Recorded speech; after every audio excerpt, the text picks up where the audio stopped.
Só para contextualizar um pouquinho, né, vocês, o nosso núcleo aqui na Funfarm de Saúde Digital, ele se estrutura de uma maneira que a gente tem vários eixos de atuação, né.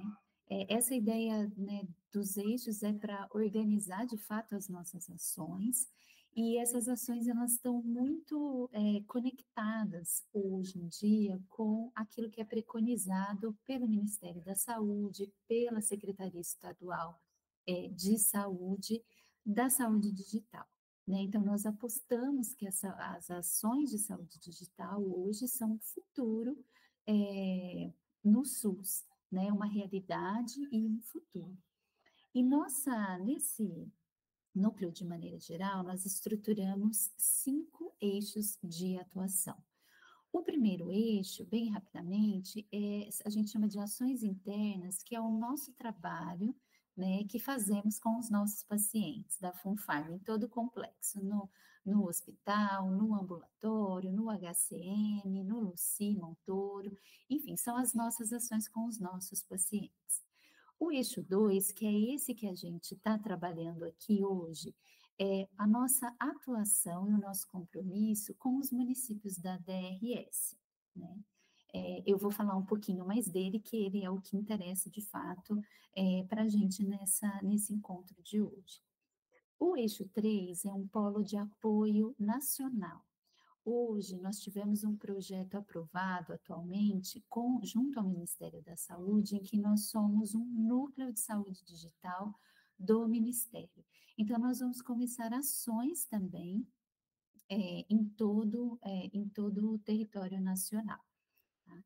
Temos um eixo de ações de inovação em saúde, né, pensando as tecnologias, processos de trabalho mais inovadores, e um quinto eixo que é de apoio aos municípios, né, principalmente naquilo que a gente chama de letramento digital, né, que é o que de novo digital traz para o SUS e como nós podemos apoiar os municípios nessa transformação digital. Tá? Perpassando esses 5 eixos, nós temos 3 pilares no núcleo de saúde digital, que é o de formação e educação permanente em saúde, e vocês vão ver que para esse projeto, a gente vai apresentar para vocês uma ação de teleeducação, né, que é algo muito interessante.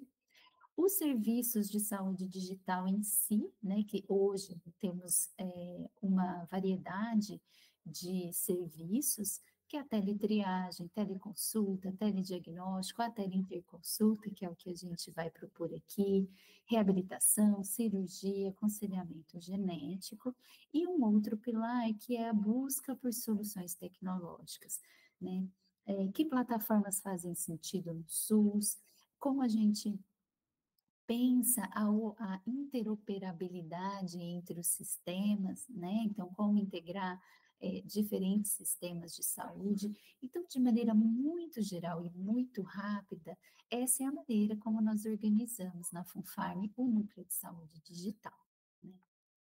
A proposta aqui hoje, né, da gente trabalhar com vocês, né, o que nos move, enfim, de estar aqui, é através das ferramentas de telesaúde, aproximar vocês, os profissionais médicos que estão na atenção primária, dos nossos especialistas na Funfarm, e a gente tem começado, a gente, né, começa esse projeto com cardiologia e endocrinologia, que é de fato um problema epidemiológico, é uma demanda epidemiológica no nosso estado, para manejo de pacientes em segmento que estão com vocês na atenção primária. Como a doutora Natasha disse, muito naquela lógica do matriciamento, né? Buscando, entre outras coisas, tirar dúvidas quanto ao manejo clínico e também qualificar o encaminhamento para atenção especializada, num trabalho conjunto. Então, para que isso aconteça, né, para que o nosso propósito aqui, ele de fato aconteça, a gente lança a mão de 2 estratégias, né? A primeira é a teleinterconsulta e a teleeducação. A teleinterconsulta, de maneira muito geral, ela é uma interação realizada entre profissionais de especialidades ou formações diferentes, que são mediadas por recursos digitais que a gente chama de síncrono. Que é síncrono, né? Que acontece ao mesmo tempo, né? Para melhor tomada de decisão em relação a uma situação clínica, que é o que a gente vai fazer aqui, que a gente está propondo para vocês. De vocês entrarem em contato com o nosso profissional, no caso da cardiologia, a doutora Natasha, e no caso da endocrinologia, a doutora Débora, para que vocês possam discutir os casos que vocês têm na atenção primária, para um melhor manejo, enfim, para depois a doutora Natasha vai trazer direitinho quais são as diretrizes da cardiologia, né? Então, é essa interação mediada pela tecnologia que nós estamos propondo aqui para vocês, né? Só que concomitante a isso, a gente estruturou também junto da teleinterconsulta, uma ação de teleeducação, porque a gente acredita que o encontro entre profissionais, ele é sempre muito rico também para a formação, um aprende com o outro, né? E nessa perspectiva da educação permanente, que é muito forte no SUS, a teleeducação ela vem como uma ferramenta interessante. Então, todos os médicos dos municípios que estão participando conosco da teleinterconsulta também poderão ter acesso a trilhas educacionais, tanto de cardiologia quanto de endocrinologia, para se atualizarem, tirarem dúvidas de conteúdo na nossa plataforma de teleeducação. Tá? Então, a gente vai trabalhar com essas duas modalidades com vocês, a teleinterconsulta e a teleeducação, que nós estamos disponibilizando por meio das trilhas educacionais. E como que a gente operacionaliza, então, né? Como que é essa, né, as ferramentas tecnológicas que a gente tem? Então, para a teleinterconsulta, nós temos um software, uma plataforma de teleinterconsulta e teleconsulta que se chama Global Health. Ela é uma plataforma muito simples, que faz a mediação, né, que operacionaliza a teleinterconsulta, né? Depois eu vou explicar um pouquinho melhor, né, nas partes mais burocráticas, no passo a passo, e vocês vão ver que ela é mais simples, inclusive, do que, por exemplo, o Google Meet ou o Zoom. Ela é própria tanto para teleconsulta quanto para essa relação entre profissionais, para essa conversa entre profissionais. E a Mediportal é a nossa plataforma onde as trilhas educacionais vão estar disponibilizadas para que vocês possam acessar. Tá? A gente vai trabalhar com essas duas plataformas. Elas são disponibilizadas por nós, sem custo nenhum ao município. A gente, né, já explicou um pouquinho para os seus gestores, para os coordenadores dos municípios, como que essas plataformas elas são da Funfarm e serão disponibilizadas nesse projeto para vocês. Tá? Então, eu vou passar um pouquinho a palavra para a doutora Natasha, para que ela trabalhe com vocês um pouquinho o que ela de fato precisa, né, nesse contato com vocês. Fica à vontade, Natasha. Breve. Quem é o paciente que vai ser elegível para a teleinterconsulta?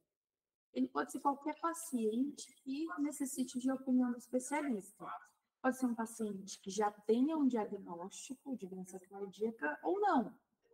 Por exemplo, um paciente com insuficiência cardíaca avançada, que demanda acompanhamento em um hospital com recurso terciário.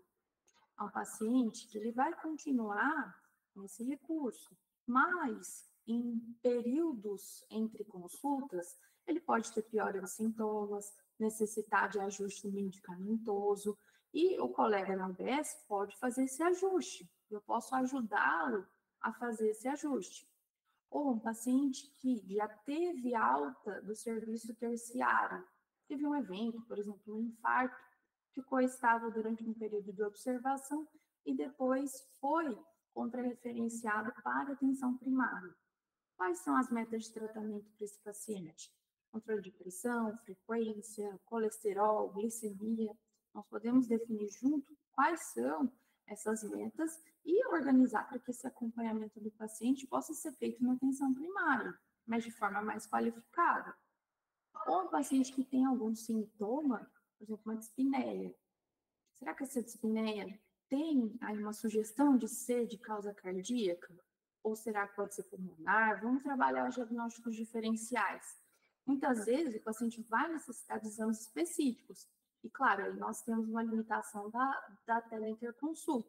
Eu não consigo fornecer o exame, mas eu consigo orientar que exame o colega pode solicitar ou como ele vai encaminhar ao especialista na referência para prosseguir a investigação.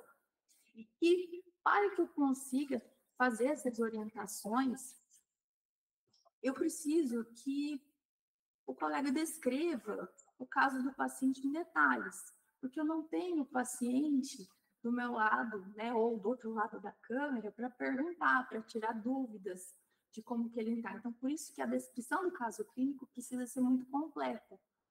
E aí envolver os sinais e sintomas de forma detalhada, tempo de evolução, frequência, se tem relação com esforço ou não, fatores desencadeantes, o que proporciona alívio, se tem alguma consequência hemodinâmica, por exemplo, para pressão, se o paciente teve internação no último ano, qual foi o motivo, se ele tem histórico de infarto, cirurgia cardíaca, se tem algum dispositivo cardíaco, por exemplo, marca-passo, CDI, quando que foi realizado o procedimento, qual o motivo, se ele tem vícios, o histórico familiar, principalmente de doença coronária, morte súbita, quais medicamentos o paciente faz uso e qual a posologia desses medicamentos, um exame físico breve, focado na parte cardiológica,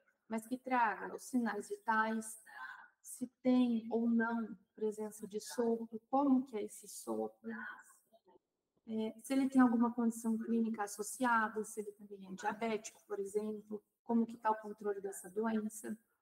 E exames sucintos, que na tese são possíveis de realizar. Eletrocardiograma, raio-x de tórax e os últimos exames de laboratório do paciente, função renal, lipidograma, glicemia, para a gente poder estratificar o risco desse paciente ter aí eventos cardiovasculares. Se ele tiver algum exame mais específico, né, enviar, com certeza, às vezes fez um ecocardiograma no AME, um Holter, ou passou em serviço particular, não tem problema, a gente pode avaliar também. Então, tudo isso é para construir o raciocínio diagnóstico e poder auxiliar tanto o colega para ser mais assertiva no tratamento do paciente, quanto o paciente em já ter tratamento mais priorizado, não precisar esperar uma vaga de consulta com especialista presencial. Com a parte mais, né, de como isso vai acontecer, né? Então, a gente tem um fluxo para as realizações da teleinterconsulta, né? Então, primeiro, a gente tem, por parte da gestão, né, a manifestação de interesse nesse serviço, para que possa, então, enviar a solicitação de agendamento. Então, quando vocês tiverem, né, a gente peça para que vocês já vão separando os casos e quando tiver algum caso, enviar essa solicitação por e-mail, nesse e-mail indicado. Nós temos atendimentos já disponíveis nesses horários que estão aqui, então, cardiologia de quarta, quinta e sexta-feira, das 7 às 8 da manhã, e endocrinologia de quarta e quinta, das 16 às 17, né? A partir do momento que esse interesse é manifestado via e-mail, envio do caso, enfim, das informações, a gente vai gerar uma agenda e enviar o link daquela Global Health, da nossa plataforma Global Health, que vai ser enviado no dia da teleinterconsulta. E a gente sempre, junto com o link, a gente envia um tutorial de acesso à plataforma, que é muito, muito simples, tá? É, mas a gente envia, que é muito, assim, tranquilo, é habilitar câmera e microfone e já começa a videochamada. Aí dá-se início, então, à teleinterconsulta, com uma duração estimada de mais ou menos 20 minutos, né? A gente pede que o município defina por onde o link será enviado, se é melhor para vocês por e-mail ou por telefone, né? E para a teleinterconsulta, a gente precisa dos dados dos pacientes, que são dados que vocês já têm no eSUS, que é o nome da mãe, CPF, data de nascimento, a carteirinha do SUS, né? O Cartão Nacional de Saúde e o endereço. E a gente pede que envie, né? Eu quero solicitar uma teleinterconsulta para amanhã. Envie até as 15 horas do dia anterior para que a gente possa fazer todos os cadastros necessários na plataforma, tá? Para acontecer a teleinterconsulta. Eu vou enviar também para vocês, né, para os médicos, via os secretários, um Google Form, onde a gente precisa de algumas informações de vocês, para que a gente possa cadastrá-los nas nossas plataformas, tanto na Global Health quanto na plataforma da MediPortal, que é de teleeducação, né? Mas aí a gente vai encaminhar todas essas informações, o roteiro, tudo para os e-mails dos gestores ou para o WhatsApp, para que vocês tenham todas essas informações na mão de uma forma mais rápida. Gostaria de agradecer, né? Essa é a nossa proposta.